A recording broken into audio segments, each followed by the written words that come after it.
Bom dia, mulheres, tudo bem com vocês?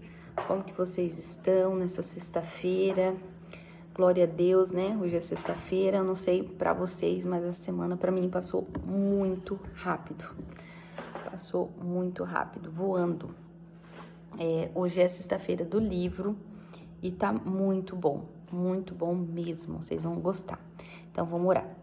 Senhor Deus e Pai, nós te louvamos, Senhor, e te agradecemos por mais esse dia na tua presença, aprendendo um pouco mais da tua palavra. Te louvamos, Senhor, porque é só o Senhor que pode fazer isso, é só o Senhor que pode promover isso que o Senhor promove no nosso meio. Eu te louvo, Senhor, porque nós sentimos o teu Espírito Santo trabalhando, Senhor, nas nossas vidas, nos ensinando, nos exortando. E eu te peço, Senhor, que cada vez mais o nosso coração possa estar aberto, o nosso entendimento possa estar aberto, para que nós possamos absorver, Senhor, todo o rico conhecimento que o Senhor tem dado para nós.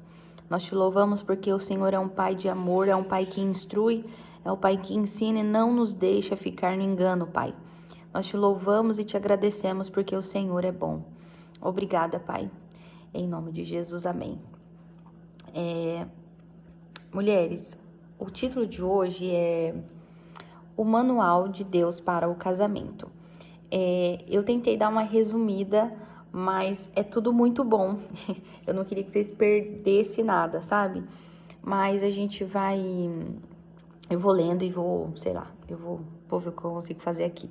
Mas é bom, seria bom, né, que preste atenção para vocês não perderem nada, porque é muito bom, tá bom? O Manual de Deus para o Casamento. Não é só para o casamento, tá? É uma vida prática. É para uma vida, mesmo se você não for casada, isso vale muito a pena. Para todas as áreas da sua vida. Por que eu uso a Bíblia e só a Bíblia como autoridade? Em 2 Timóteo 3, versículo 16, explica de forma clara o que a Bíblia realmente é. Eu achava que só o Novo Testamento era bom e que o Velho Testamento não tinha muita importância. Então um dia entendi que toda a Escritura significa a Bíblia inteira. Na realidade, a Escritura naqueles dias era o Velho Testamento, porque não havia um Novo. Em 2 Timóteo 3,16 menciona que toda a Escritura é inspirada por Deus e é útil para 4 coisas: para o ensino, a verdade que Deus quer que conheçamos, para a repreensão, para a correção, para a educação na justiça. Esse é um modelo perfeito para a instrução do seu lar. Ou seja, para qualquer coisa, né, na sua vida, a Bíblia, ela é um manual, né? É um manual prático para qualquer coisa, né? Para qualquer coisa. Você quer ensinar a verdade aos seus filhos? A única maneira de fazê-lo é corrigi-los, repreendê-los e então instruí-los no caminho que deverão seguir. Deus faz isso conosco e por isso precisamos fazer o mesmo com os nossos filhos. Muitos de nós que somos pais temos a ideia de que isso é muito difícil e preferimos não enfrentar essa realidade. Mas Deus é o nosso modelo e Ele continua a nos repreender e corrigir. Creio que a enfermidade pela qual estou passando agora está sendo uma correção maravilhosa em minha vida. Não acredito que nós chegamos a um tal ponto em nossa vida que Deus não tenha mais que nos corrigir e repreender. É maravilhoso saber disso, porque quando somos repreendidos e corrigidos, é uma prova de que Deus nos ama. Aí tem um adendo aqui, ó. Quando Shirley deu esse testemunho, que é escritora, em 1974, ela estava sofrendo dores constantes causadas pelo câncer, que ceifaria sua vida em janeiro de 1975. Então, ela estava passando por um período doloroso do câncer que ela teve. E quase um ano depois aqui, ela faleceu. Então, ela escreveu isso, né, com conhecimento de causa. Que as dores que ela estava passando ali era o Senhor corrigindo algo nela. Nunca senti o amor de Deus com tanta intensidade como tenho sentido recentemente. E você só sentirá o amor de Deus intensamente quando fizer a vontade dele, repreendendo e corrigindo seus filhos, educando-os e ensinando a eles as verdades do Senhor. Então isso é uma prova de amor, né? Um dos grandes problemas que enfrentamos hoje é o conflito entre os pensamentos bíblicos e as ideias humanas. Então aqui eu vou dar uma resumida. Ela está falando que a nossa cabeça, ela é dominada por vários pensamentos. E de onde vêm esses pensamentos? Então ela conta aqui que uma vez ela era viciada em novela, então ela assistia muita novela e ela ficava muito envolvida com aquilo. Tanto que uma vez elas foram viajar, ela ficou um tempo sem assistir novela. E aí as filhas dela não estavam na cidade, elas assistiram. E quando elas chegaram, ela falava: mãe, sabe o que aconteceu com o fulano? Ele morreu. E ela chorou copiosamente por causa do ator que morreu. Ela falou: meu Deus, eu estou muito envolvida nisso. E ela agradeceu a Deus por mostrar que ela estava muito envolvida. Então ela fala que muitas das vezes as opiniões que nós temos formadas vêm de outros lugares e não da Bíblia. Isso acontece com a gente, né? A gente fica tanto no Instagram, a gente assiste tanta novela, filme, tanta coisa que a gente consome que vai moldando as nossas opiniões.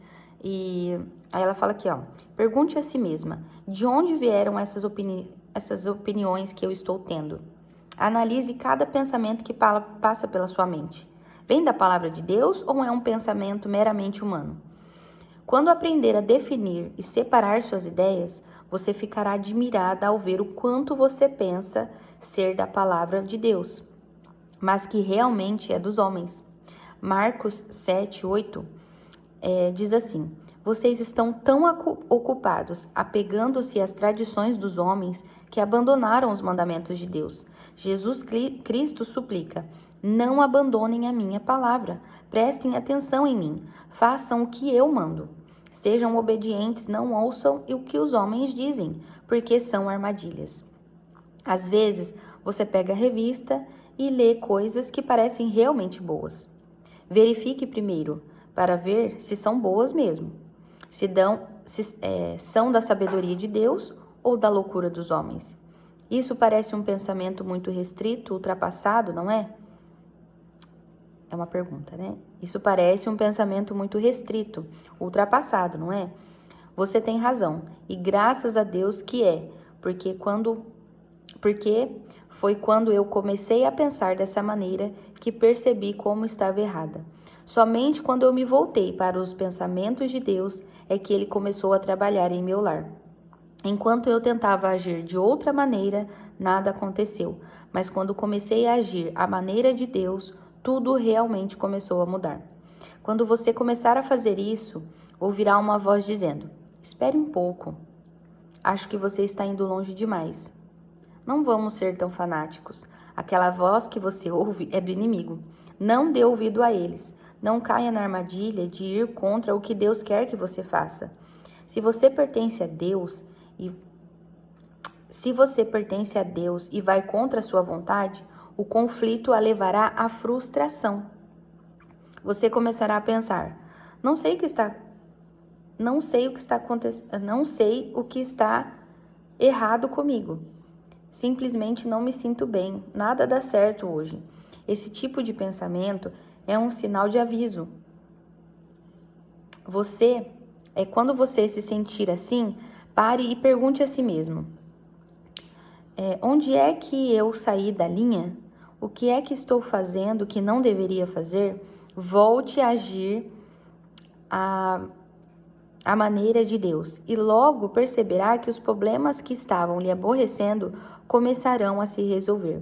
Aprenda a conhecer a diferença entre a voz de Deus e a do inimigo e siga a de Deus. Ele sabe o que é melhor para você. Creio firmemente que a palavra de Deus é tão relevante hoje quanto era no tempo que foi escrita. Nosso pastor, certa vez, fez uma série de sermões sobre o livro de Coríntios e chamou-os a carta de Deus para o povo de hoje. Tudo o que ele leu nas cartas de Paulo aos Coríntios se aplicava exatamente a nós hoje. Isso porque as pessoas não mudaram muito e Deus também não mudou. E Satanás também não mudou. Então, as soluções que Deus nos deu há muitos e muitos anos atrás darão certo hoje, como deram no passado.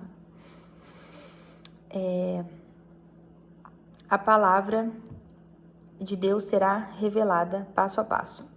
Aqui eu vou ler esse pedacinho, mas recapitulando. A palavra de Deus, ela é o que nos norteia. E nós devemos seguir, né, a palavra de Deus como norte. E a gente busca em pessoas, em livros, que, né, é bom, a gente está, né, lendo um livro aqui, mas o que deve definir as minhas ações são a palavra, são os princípios, né, é aquilo que o Senhor nos manda fazer. E muitas das vezes a gente toma atitudes com base em opiniões alheias e em opiniões que são formadas na nossa cabeça de tanto consumo, né? De tanta coisa que a gente consome. Então, a palavra de Deus será revelada passo a passo. Há um versículo em Deuteronômio que fala ao meu coração, que falou ao meu coração alguns anos atrás. Ajudou-me muito quando eu achava que talvez alguma passagem da Bíblia não se aplicava à minha situação. Então, presta atenção. Em Deuteronômio 29 diz: as coisas encobertas pertencem ao Senhor nosso Deus, porém as reveladas nos pertencem a nós e aos nossos filhos para sempre. Isso significa que Deus não vai me revelar nada de novo até que eu esteja pronta a viver as verdades que Ele já me revelou. Gente, presta atenção nisso aqui. Isso aqui é muito importante. Em outras palavras, Ele não vai me deixar chegar a dar o quarto passo antes que eu tenha dado o primeiro. Depois que tiver dado o primeiro passo, Ele dirá: agora eu vou lhe revelar mais algumas coisas e você pode dar o segundo. Depois eu revelarei mais e você poderá ir para o terceiro. Esta é a maneira que Ele nos lidera no grande plano que tem para a nossa vida, um passo de cada vez. Deus, Ele é tão maravilhoso para conosco, sua misericórdia é incrível. Ele nos conhece e sabe o que nós pensamos e como nos sentimos, sabe exatamente o que necessitamos. E Ele não vai lhe dar mais do que você tem capacidade de assimilar. Ele a guiará e dirigirá passo a passo através do poder da sua palavra. A Bíblia é um livro aplicável. A Bíblia é um livro aplicável aos nossos dias? Sim, incondicionalmente. É um livro maravilhoso para os nossos dias. A Bíblia nos apresenta um padrão que pode ser usado durante toda a nossa vida. Não só nos relacionamentos com o esposo, com os filhos, os vizinhos, amigos e parentes, mas também para a nossa própria vida. Deus nos diz em Efésios 5:1: sede, pois, imitadores de Deus como filhos amados, e andai em amor, como também Cristo nos amou e se entregou a si mesmo por nós. Paulo está nos dizendo que devemos imitar a Deus. Paulo está nos dizendo que devemos imitar a Deus. O que ele quer dizer? Como você imita a Deus? Deus nos deu a palavra para que pudéssemos ver como Ele é. Assim como os filhos imitam os pais, nós, como filhos de Deus, devemos imitá-los. E daí ela fala que os filhos, né, eles imitam tudo que o pai faz, né? Qualquer atitude que o pai toma, o filho também vai lá e faz. Então, com o Senhor é a mesma coisa, e Ele nos deu a palavra, né, para que a gente leia, avalie, né, o que Deus faz, como Ele fez, e a gente imita exatamente o que Ele fez. Tudo que Deus é para você, você precisa ser para o seu filho. Peraí, deixa eu voltar aqui só um pouquinho, ó. Se vamos imitar a Deus, precisamos conhecê-lo para saber como Ele é. Aprendemos isso na Bíblia. Por exemplo, os Salmos estão repletos de versículos que descrevem a Deus. Nossa lei, nosso refúgio, nosso escudo, nossa glória e nosso sustentador. Tudo o que Deus é para você, você precisa ser para os seus filhos. Você precisa ser a lei deles. As crianças mais tristes do mundo são aquelas que não têm leis. Aí ela fala aqui, né? Você está sendo tremendamente injusta com seus filhos se não diz o que espera deles. Um dia você exige que cumpram as ordens e no outro você os deixa à vontade. Seus filhos ficam confusos e frustrados. De repente, um deles começa a agir como um bebê e começa a gaguejar e você começa a pensar, o que isso causou? Você simplesmente não seguiu a orientação de Deus. Então, aqui é uma orientação para as mães, né? A gente precisa impor limites, impor leis, né, para os nossos filhos, assim como o Senhor faz conosco. E a gente precisa, né, trazendo aqui para a nossa vida prática. Então, mergulhar nas escrituras para a gente conhecer o nosso Deus e imitá-lo, né, e seguir as instruções da Bíblia como o único manual, né? E não tentar buscar opiniões de fora, né? Que não vai de encontro, né? Que confronte a palavra. Então, nós precisamos conhecer a palavra para a gente poder discernir os nossos pensamentos. Poxa, isso aqui, né? Como ela disse, para a gente avaliar os nossos pensamentos. Isso aqui é bíblico, né? Isso aqui não é de Deus. Isso aqui é do inimigo. Então, como que a gente vai saber discernir? É só lendo a Bíblia, aprendendo mais da palavra. E é isso que o Senhor quer para nós nos dias de hoje, né? Dias com tanta informação, né? São tantas informações que a gente acaba falhando. Um exemplo disso é que eu já li alguns livros sobre educação de filhos, né? Já comprei cursos, já li.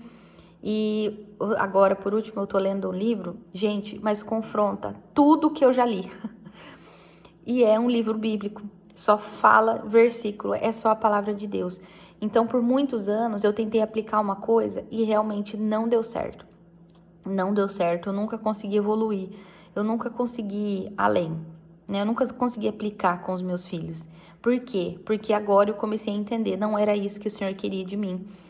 É o que a palavra diz, confronta tudo aquilo que eu aprendi, né, sobre a educação de filhos numa ótica humana, né? Eu tenho que fazer numa ótica bíblica, né? Eu tenho que aplicar através daquilo que a Bíblia me ensinou.